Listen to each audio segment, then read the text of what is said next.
question que je suis en train d'étudier au niveau méditatif actuellement sur plein de choses. Alors, plus pragmatiquement, je m'appelle Jérémy Coleman, je suis business coach, je suis spécialisé en stratégie d'influence et de persuasion.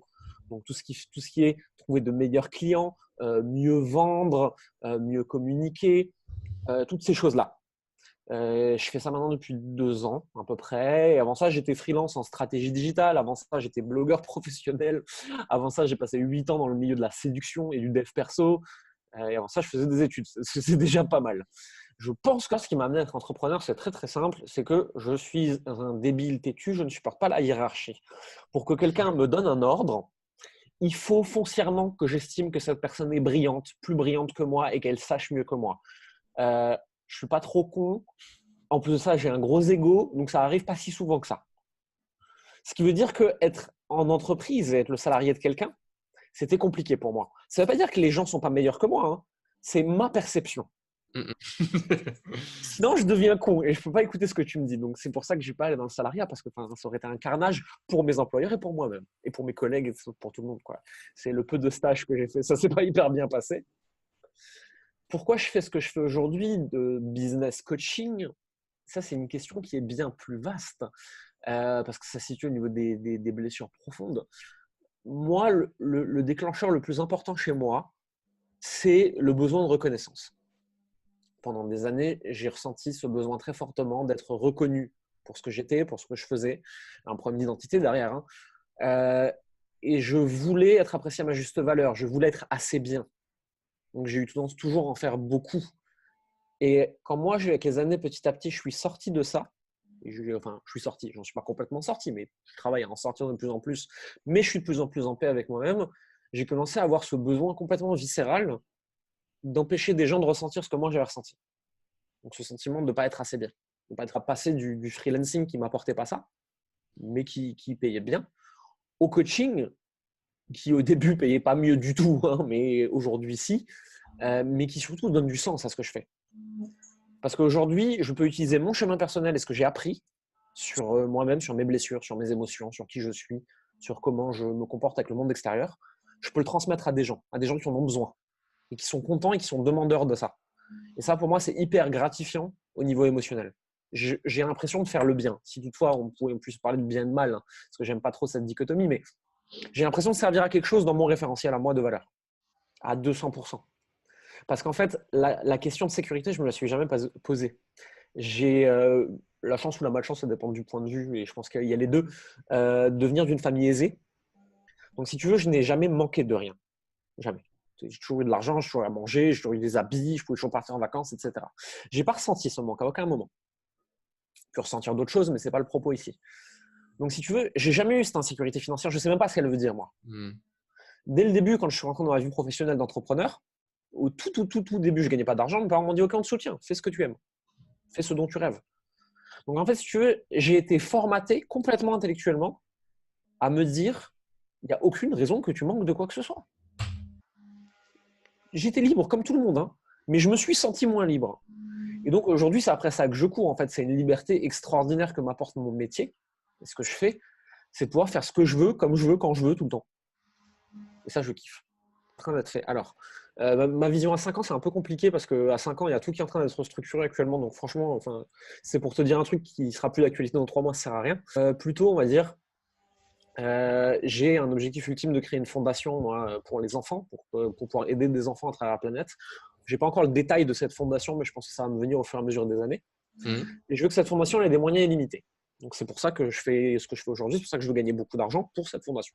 Pas pour moi-même, parce que de toute façon, à partir d'un certain seuil de richesse, ton bonheur n'augmente plus. Il n'est pas si haut que ça. En plus, j'ai plus le chiffre en tête exactement. Ceux qui nous écoutent pourront le chercher sur Internet. Il y a une vraie étude scientifique qui a été faite. Donc voilà, si tu veux, moi, je veux essayer d'atteindre le taquet de bonheur maximum au niveau financier.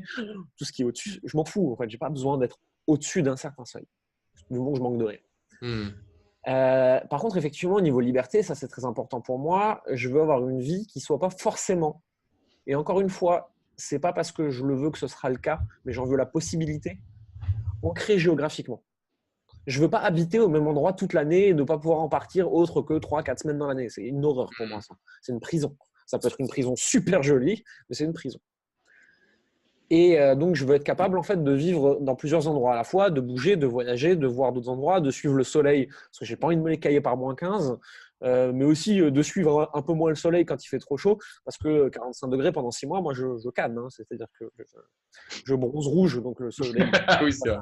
ça va 5 minutes, mais c'est pour rester à l'ombre toute la journée, c'est chiant. Tout ça, je suis en train de le construire aujourd'hui, puisque là, à 30 jours du moment où on enregistre cette vidéo, je pars m'expatrier en Géorgie dans un premier temps avec mon associé. On a a priori même des gens qui ont travaillé qui vont nous rejoindre. Et ça, c'est une première pierre. Je vais commencer à aller vivre là-bas parce que le cadre de vie, le climat, plein de choses comme ça m'intéressent beaucoup. Et ce sera la première pierre de cette expatriation qui ensuite m'amènera d'endroit en endroit avec effectivement, moi aujourd'hui, ma vision idéaliste de la liberté, c'est de passer à peu près une moitié de l'année dans un endroit comme le Canada. Ce sera peut-être le Canada, peut-être que ce sera la Géorgie, peut-être que ce sera encore autre chose. 3 à 4 mois dans l'année dans un endroit comme l'Asie. Pour l'instant, c'est plutôt l'Asie qui se profile. Et d'avoir 2-3 mois de voyage le reste du temps. Voilà en gros ma réflexion aujourd'hui. Il y en a beaucoup, beaucoup, beaucoup des croyances limitantes. Il y en a au niveau personnel, il y en a au niveau professionnel. J'en ai encore, j'en laisse tomber tous les jours des différentes. Je pense que celle qui m'a le plus bloqué dans ma vie professionnelle, par exemple, c'était de me dire si on me paye cher, je vais devoir donner énormément de moi-même et de mon temps et de mon énergie. Hmm. Et ça, c'est une croyance qui pendant longtemps m'a empêché de faire des offres haut de gamme. Ce qu'on appelle offre haut de gamme, c'est une offre avec un prix élevé qui délivre une valeur élevée et avec un grand niveau de service. Il y a beaucoup de gens qui parlent de clients haut de gamme, ça je trouve que c'est des conneries. Parce que n'importe quel client peut être haut de gamme. À partir du moment où j'ai réussi à réfléchir autrement, c'était complètement mind-blowing pour moi et j'ai pu restructurer toute ma pensée. C'est-à-dire que j'ai un jour une personne avec qui je travaille aujourd'hui qui m'a dit « Jérémy, si demain il y a un milliardaire qui vient te voir, est-ce que payer cher pour lui c'est un problème ?» Non, ce n'est pas un problème. Est-ce que tu serais content de lui résoudre un problème qui lui coûte 100 millions tous les ans? Oui, je serais content. Combien de temps tu mets à résoudre ce problème? Il s'en fout. Bah oui, a priori oui. Donc si tu lui demandes 1 million pour un problème de 100 millions alors que le mec il pèse des milliards, c'est pas un problème. Bah, non, on est d'accord, c'est pas un problème. Et si tu résous ce problème en une seconde, est-ce qu'il est content? Bah oui, enfin il s'en fout, il veut que je résolve le problème, il vient de gagner 99 millions, évidemment qu'il est content le monsieur. Hmm. Je fais voilà, tu viens de gagner 1 million en une seconde. Est-ce que ça t'a posé un problème? Est-ce que tu as dû donner beaucoup à l'autre? Bah non. Ah. Et là tu te rends compte que si ce raisonnement poussé à l'extrême Ouais, ouais. fonctionne, alors il fonctionne pour tout le reste. Et là tu réalises que les gens payent cher à hauteur de leur niveau de douleur, du coût du problème, de sa non-résolution, etc., etc.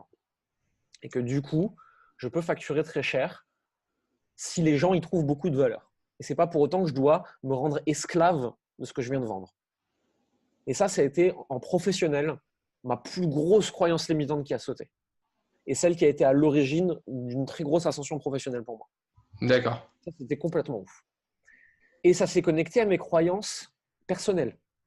Parce que je me suis rendu compte que de par mon besoin de reconnaissance et mes propres blessures, quelque part dans mon cerveau avait été intégré que si on te donne beaucoup, il faut rendre beaucoup et que tu es prisonnier de cette réciprocité. Ouais, ouais.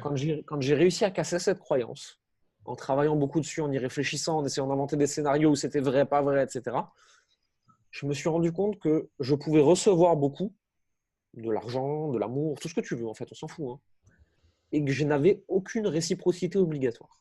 Je pouvais choisir de rendre, hein, c'est mon droit le plus strict, mais rien ne m'y oblige. Et à partir de là, quand tu débloques ça, ça ouvre tellement de possibilités.